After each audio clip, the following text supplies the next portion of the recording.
வணக்கம் நண்பர்களே. மொபைல் மாயையில் மழுங்கிய மகன். இன்றைய குழந்தைகளின் கையில் புத்தகம் இல்லை, மொபைல் தான் இருக்கிறது.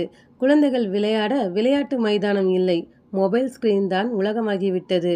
இந்த கதை வெறும் மொபைல் பற்றியது மட்டுமல்ல, ஒரு குடும்பம் மீண்டும் சிரிக்க கற்றுக்கொண்ட கதை இது. சென்னை மாநகரில் வாழ்ந்தவர் ரமேஷ். ஐடி வேலை செய்பவர். பிஸியான வாழ்க்கை. அவரது மனைவியின் பெயர் லதா. இவர்களுக்கு 13 வயதில் அர்ஜுன் என்ற ஒரு அழகான மகன் இருந்தான்.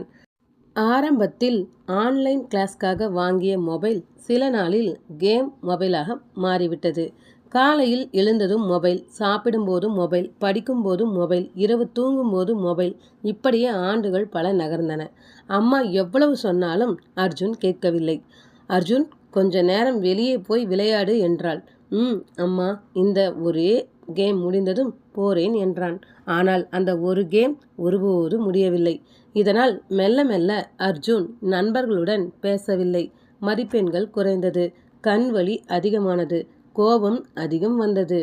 இப்படி இருக்க ஒரு நாள் பள்ளியில் அவரது ஆசிரியர் கேட்டார், அர்ஜுன், உன் கனவு என்ன என்று. அவன் அமைதியாகவே நின்றான். ஏனெனில் அவனுக்கு வாழ்க்கை தெரியவில்லை, கேம் லெவல் மட்டும்தான் தெரிந்தது. அந்த இரவு இதை கேட்ட அவன் தாய் லதா வருந்தினாள்.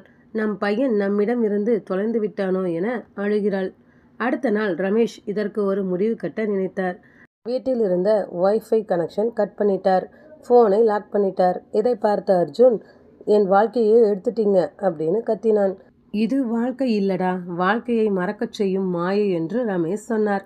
அந்த வாரம் முழுக்க அர்ஜுன் யாரிடமும் பேசவில்லை. ஒரு நாள் கரண்ட் இல்லை. ஃபோனில் பேட்டரி லோ. எதுவும் செய்ய முடியாமல் நிலை. வேறு வழி இல்லாமல் வெளியே சென்றான் அர்ஜுன். அங்கே சில பசங்க கிரிக்கெட் விளையாடி கொண்டிருந்தார்கள். அதை பார்த்து கொண்டு நின்றிருந்தான். அந்த பசங்க இவனை பார்த்து, வாடா, வந்து எங்களோடு விளையாட வா என்றனர். முதலில் தயங்கி நின்றான். பிறகு ஓட ஆரம்பித்தான். பல மாதங்களுக்கு பிறகு அவன் முகத்தில் உண்மையான சிரிப்பு வந்தது. மெல்ல மெல்ல அர்ஜுன் மனம் மாறினான். படம் வரைய கற்றுக்கொண்டான். புத்தகம் படிக்க ஆரம்பித்தான். அம்மாவுடன் நிறைய பேச ஆரம்பித்தான். ஒரு நாள் தானாகவே ஃபோனை மேசையில் வைத்து சொன்னான், இந்த மொபைல் என்னை எல்லோரிடமிருந்தும் பிரித்து வைத்தது. ஆனால் நீங்கள் என் வாழ்க்கையை மீண்டும் தந்துட்டீங்க என்று சொன்னான். இதை கேட்டவுடன் லதாவின் கண்ணில் ஆனந்த கண்ணீர் வந்தது. மொபைல் தவறு இல்லை, அதை அளவுக்கு மீறி பயன்படுத்துவதுதான் தவறு. குழந்தைகளுக்கு ஃபோன் கொடுப்பதற்கு முன்பு நேரம் கொடுங்கள், நிறைய அன்பு கொடுங்கள், வாழ்க்கையை உணர வையுங்கள். ஸ்கிரீன் வெளிச்சம் கண்களை மட்டும் கவரும், ஆனால் குடும்ப அன்பு ஒரு வாழ்க்கையையே மாற்றும். இந்த கதை உங்கள் மனதை தொட்டிருந்தால் ஒரு பேரண்ட்டுக்கு ஷேர் பண்ணுங்க. ஒரு குழந்தை வாழ்க்கையை மாற்றுங்க. மறக்காம சப்ஸ்கிரைப் பண்ணுங்க. நன்றி.